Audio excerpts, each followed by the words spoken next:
Well, good evening, everyone. Thank you for having me. I hope everyone can hear me.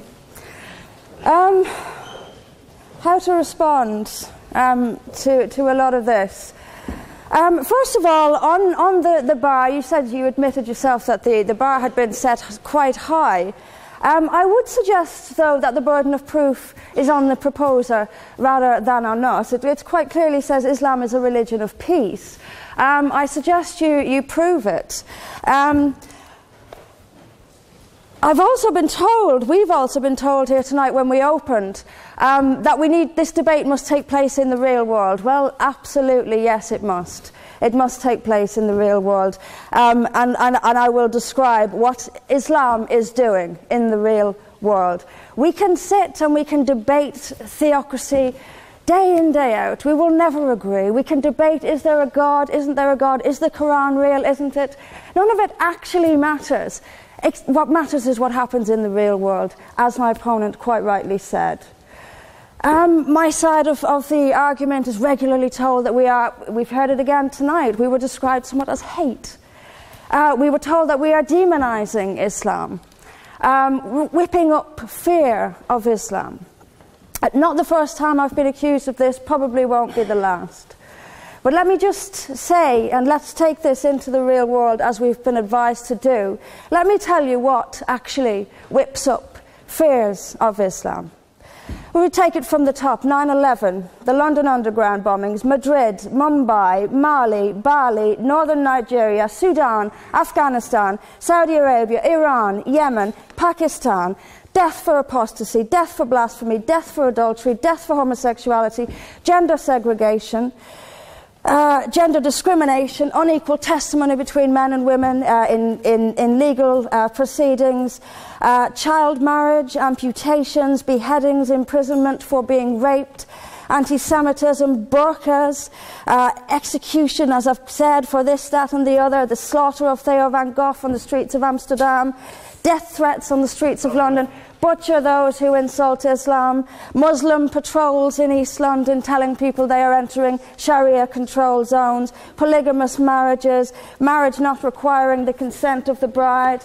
This is what causes fear of Islam. It is not me, it is not my colleagues on this side. What information on that point? If Islam and Muslims are responsible for the Muslim patrols, I'm not finished. I'm not. No, I'm not. I mean, let me speak on. But the point is that it is not I or my fellow debaters on this side who are causing fear of Islam. It is the actions of Muslims that are causing fear of Islam. That is the real world. That is where we actually live. Then we'll be told that this is just the extreme fringe of Islam. Well, let me have a look at Saudi Arabia. Saudi Arabia is the birthplace of Islam, the custodian of its holy sites. In Saudi Arabia, a woman is not allowed to drive. She is not allowed to leave the house without a mahram. She is not allowed to vote, although they've been incredibly generous by allowing some votes in the next elections. This is apparently the extreme fringe of people are executed for blasphemy, executed for apostasy. In Saudi Arabia, the birthplace of Islam, we'll be told that's the extreme fringe of Islam. No, it is not. Calling Saudi Arabia the extreme fringe of Islam is like calling the Vatican the extreme fringe of Catholicism. Sorry, it just doesn't work.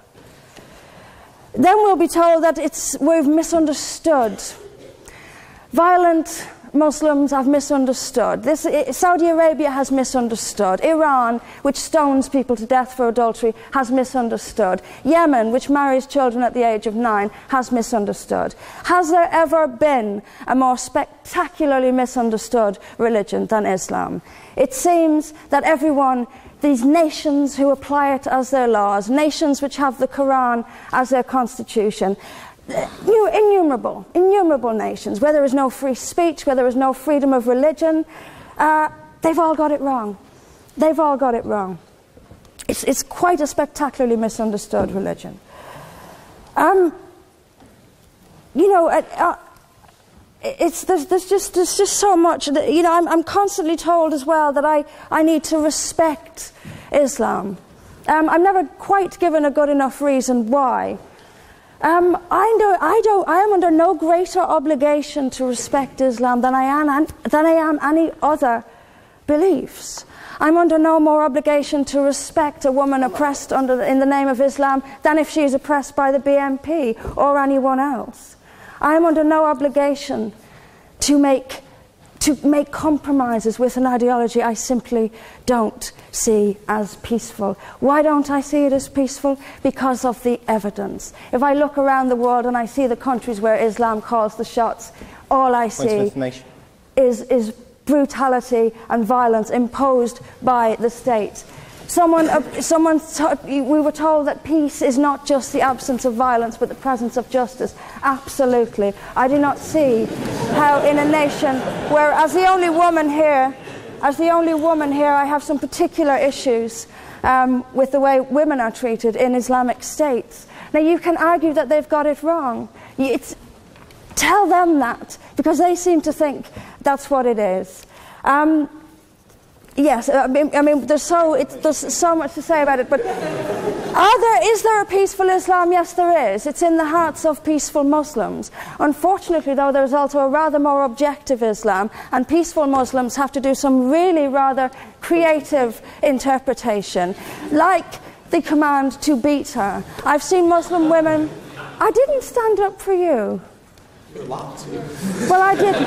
So if you could just have a bit... I knew this would happen. I knew this would happen, by the way. I knew this would happen.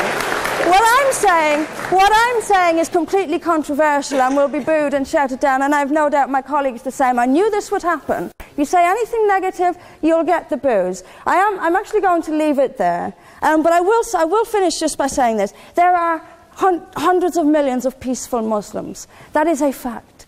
But that does not mean that Islam itself is peaceful.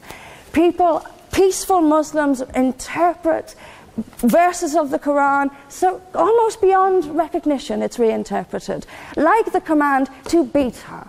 It's there in the Quran, and I've seen Muslim women try to dance around it. They put words in there that simply aren't there.